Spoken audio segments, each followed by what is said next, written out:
E aí, minha galerinha da noite, boa tarde. Faz tempo que eu não vejo vocês, né?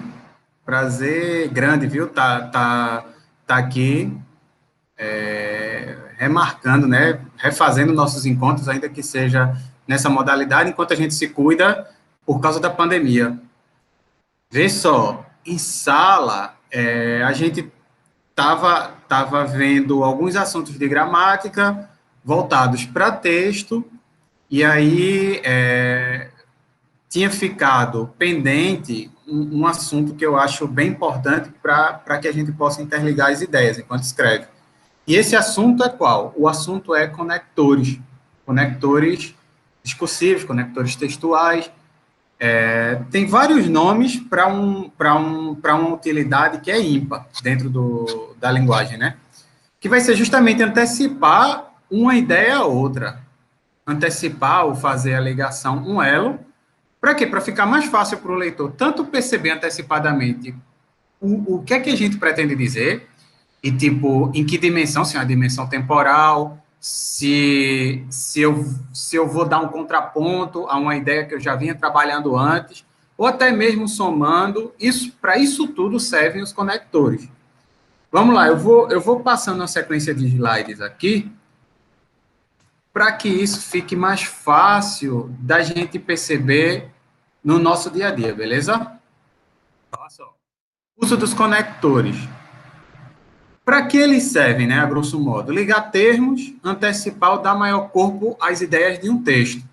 Por exemplo, se eu estou me referindo a tempo, quando eu coloco aquela palavra quando ali, já antecipa muita coisa que o leitor já vai se ligar na mesma hora, está falando sobre tempo. Ou então, de repente, se eu estou trazendo um conceito sobre, de repente, meu time de futebol. Vocês já viram o jogo Santa Cruz? Santa Cruz é um time muito popular, é um time muito antigo, mas, aí quando eu digo esse mais, sem o i, ou então aquele conhecido porém, né? A pessoa já espera, mas aí vem rebordosa, vem alguma coisa negativa que ele vai dizer, porém está na terceira divisão. Aí todas essas palavras, esses conectores, eles servem para a gente poder organizar mais a nossa comunicação, tá certo? Então vamos lá, ó.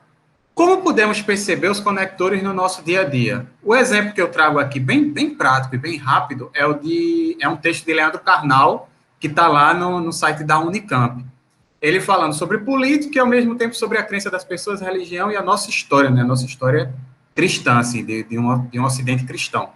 Aí ele faz esse comparativo, ó, começando o texto. As multidões não são sinônimo de boa escolha política. O primeiro plebiscito da história. Aí, se ele vai falar em história, o que é que eu já espero?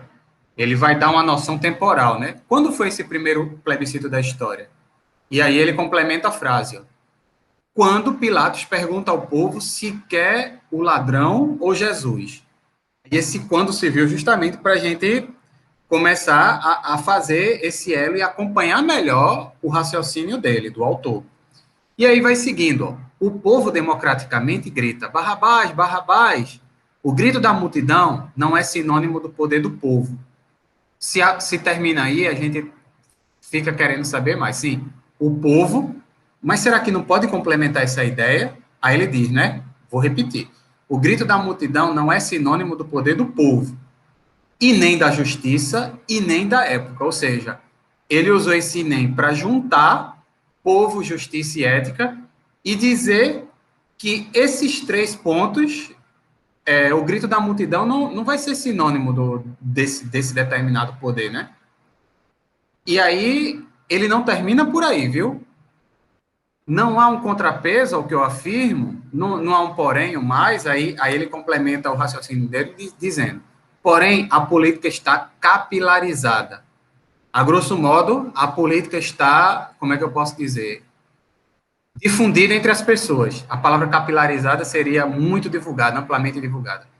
E isso é muito mais importante, talvez, do que qualquer facção do poder que esteja disputando. Ou seja, ele fala dos partidos, do regime político que a gente está vivendo agora, e mesmo a voz do povo não sendo a voz da justiça, da ética, como ele diz no texto, né? Ele usa esse porém. A política estando difundida, é muito mais importante. E ele usa esse critério de soma aqui, ó, nessa palavra, o i. Ou seja, tudo que vocês viram que está em negrito, o porém, o i, deixa eu mostrar as outras partes aqui, ó.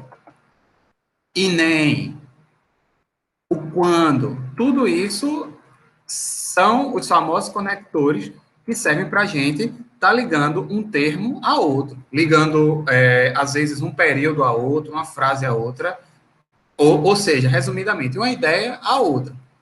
E aí a gente tem várias estratégias para ir traçando isso. Está aqui o texto completo. Se você não percebeu qual foi a sacada do texto, dá uma pausa agora, ó, dá uma lida com mais calma. Esse material eu vou estar passando também na sala de aula virtual de vocês, para que a gente possa passar para a nossa segunda parte, né, a definição. E eu estou usando o livro de Maria Luísa Balri, do ensino médio, porque ela traz um panorama bem resumido, mas ao mesmo tempo bem especificado do que é cada conectivo desse, a gente pode chamar conjunção também. Conjunções são palavras invariáveis que conectam orações, como eu estava dizendo, ao fazer a ligação, estabelecendo entre elas uma relação de subordinação. Aí essa palavra subordinação ou dependência a gente deixa para um próximo assunto, ou de simples coordenação, ou seja, eu vou estar sempre ligando as orações para que elas formem um sentido mais completo e assim eu elabore um texto, como é que eu posso dizer, com uma comunicação mais efetiva. Aí a conjunção ajuda muito. Tem aqui, ó, uma série de conjunções, se vocês pausarem, vocês vão poder ver algumas delas que estão aqui no livro, ou então vocês podem ver, né, nesse próprio material que eu vou estar passando no Google Sala de Aula, tá certo? Aditivas, adversativas, alternativas, conclusivas, explicativas. E aí, dentre as tais, a gente ainda tem também as subordinativas, que esqueça um pouco essa palavra, mas lembrem disso, ó, umas indicam causa, outra concessão, outra condição, outra que vai ser a do assunto de hoje, é a conformativa, que é conforme tal coisa. Quando a gente quiser citar algum autor ou alguma ideia, a gente usa muito a conformativa, e vai ser o assunto de hoje que a gente vai ver com um pouquinho mais de detalhe. Comparativas, consecutivas e finais.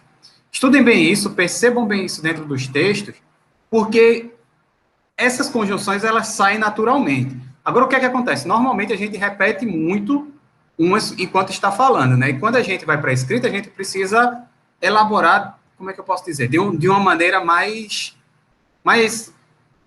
caprichada, né? E para a gente caprichar, a gente precisa variar, muitas vezes, essas conjunções para que elas não fiquem tão repetidas, tá certo? Conjunções conformativas. A gente vai para uma específica. Uma relação de conformidade. Como é que eu posso interligar a minha frase e relacionar a informação que ponho com algum autor ou dado científico? Tipo, eu estou escrevendo, de repente, sobre o número de violências no Brasil inteiro. Então, eu tenho que recorrer, de repente, ao Ministério da Justiça ou alguma Secretaria de Segurança Pública e tenho que citar para quê? Para dar uma força maior ao que eu estou dizendo. Tipo, não basta só dizer que os números de homicídios estão subindo ou baixando. Se eu trouxer um dado específico, eu ganho mais força nesse meu argumento, nesse meu trabalho científico, em suma, dentro do meu texto, que eu preciso dar um rigor maior, né? Trazer uma parcela, trazer para dentro do texto uma parcela científica com a maior força. Então, essas conjunções conformativas, elas vão ajudar bastante com isso. E quais são? Segundo, conforme, de acordo com, consoante, todas essas, elas vão ajudar a elaborar esse tipo de oração. Aqui está um exemplo, ó, um texto do IPEA, está mostrando o número de desempregados de longo prazo, cresce 42,4% em 4 anos. Beleza. Estudo do IPEA mostra perfil de 3,3 milhões de brasileiros sem emprego há mais de 2 anos. E aí eu tenho uma frase, esse primeiro parágrafo explicando qual é a ideia da notícia, né? E aí percebam uma coisa, ó, logo no segundo parágrafo, segundo dados do primeiro trimestre. Ou seja, não basta só eu dar os números completos e dizer qual é a minha fonte. Às vezes é legal trazer essa conjunção para dizer, tá, eu estou trazendo essa informação de onde? De que órgão? De que pessoa? E aí eu uso esse segundo tal pessoa, eu uso conforme tal pessoa para dar uma força maior e uma organização maior ao meu texto. Aqui, ó, bem marcado, segundo dados do primeiro trimestre deste ano, o desemprego de longo prazo atinge mais fortemente as mulheres. E aí é que está. Se é segundo o IPEA, segundo uma pesquisa do IPEA, eu tenho como é que eu posso dizer? Eu tenho uma legitimidade maior dentro desse meu texto.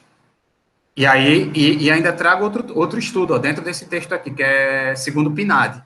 Então, esses dois órgãos, eles vão mostrar algumas coisas, e aí eu posso falar, trazer minha opinião profissional e, ao mesmo tempo, unir essa opinião profissional com os dados, a partir desse tipo de conector, tá certo? Outro exemplo, ó, isso aqui é de uma redação comum, típica que o Enem exige, né, na sua prova.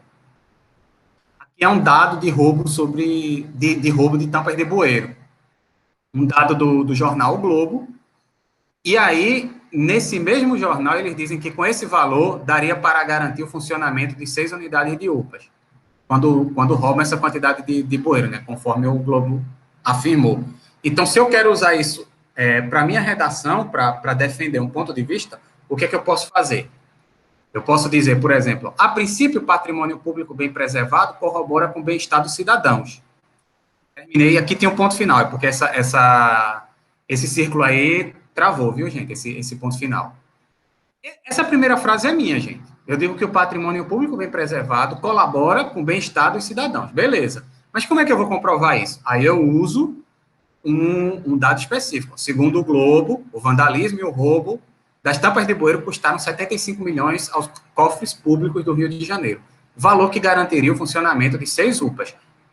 Eu estou dizendo isso? Não. Eu estou trazendo o que o Globo já disse. O Globo disse com a notícia desse tamanho. O que é que eu posso fazer? Eu posso retransformar ao meu jeito, ou seja, eu posso fazer uma citação indireta, tipo, dar uma lida e resumir tudo isso com as minhas palavras, ou então eu posso grifar o que eu acho mais importante e trazer para esse meu dado para poder defender um argumento específico, com uma força maior. Outra coisa também, ó, aqui tem uma informação sobre o pensamento de um sociólogo, determinado sociólogo, chamado Manuel Castells. E aí, como é que eu vou defender isso na minha redação? De acordo com Manuel Castells, sociólogo espanhol, construir sistemas de comunicação para partilhar valores sociais e mobilizar em torno do sentido da cidadania é um passo significativo para atuar na consciência da sociedade no seu conjunto, ponto final. Ou seja, de acordo com Manuel Castells, fortaleceu um argumento que eu tinha construído anteriormente. E é para isso que serve. Então, a gente fica com essa ideia, está aqui o texto completo, se vocês quiserem ler esse pedaço, nesses 2 parágrafos, texto completo não, os 2 parágrafos do desenvolvimento dessa redação, vocês podem dar uma pausa, dar uma olhada, e vocês vão ver que tem 2 conectores, ou 2 conjunções conformativas, beleza? Observe os conectores, ó, eles facilitam a conexão entre os termos e organizam melhor as ideias de um texto, como a gente já sabe. Tem outra, vocês podem pausar e observar o uso de conectores em geral, não é só conformativo agora. São vários conectores de ideias que vocês podem ver aí, grifados de azul. Massa? E a gente termina aqui com esse texto de Carlos Drummond de Andrade, para dar uma ideia do quão significou, né? Para o poema dele, Quadrilha, o uso dos conectores. Quadrilha é a noção sempre de mãos dadas, né? E entre casais. E aí ele dá uma noção de quadrilha em uma história de amor que está toda amarrada entre várias pessoas, ou seja, de uma confusão ele tenta criar uma certa organização. Vamos dar uma lida. João amava Teresa, que amava Raimundo, que amava Maria, que amava Joaquim, que amava Lili, que não amava ninguém. E esse uso do que repetidamente não é em vão, não, viu, gente? É como se fossem as mãos dadas. E aí vem, ó. João foi para os Estados Unidos. Ponto final. Teresa para o convento. Raimundo morreu de desastre. Ou seja, a separação nesse poema já não tem mais nenhum conector. Tá tudo separado em frases como se estivessem soltas. Maria ficou para tia, Joaquim suicidou-se, e aí a gente só tem um conector para ligar todas essas orações, né, que estão interligadas, mas não por conectores. E Lili casou com J. Pinto Fernandes, que não tinha entrado na história. Pronto. E aí a gente termina o poema. Eu deixei grifado aqui, ó, alguns conectores para que vocês possam dar uma observada, refletirem sobre isso. E no caso de Drummond, ele usou para tipo, simbolizar isso, né? Uma ligação que havia, ou que poderia haver, não há mais, porque a história foi toda mudada. Ou seja, o primeiro parágrafo desse poema é todo ligado, interligado com conjunções e com promessas de amor, né? Enquanto que a última, eu até me enganei, isso aqui deve ser uma vírgula, né? Deve ser várias orações separadas por vírgula. Mas, enfim, elas estão separadas e não usam conectores, somente no final. Beleza? Um abraço para vocês. Qualquer dúvida, vão me perguntando pelo Zap, pela nossa sala de aula, e eu vou deixar uma atividade, viu? Um abraço, gente.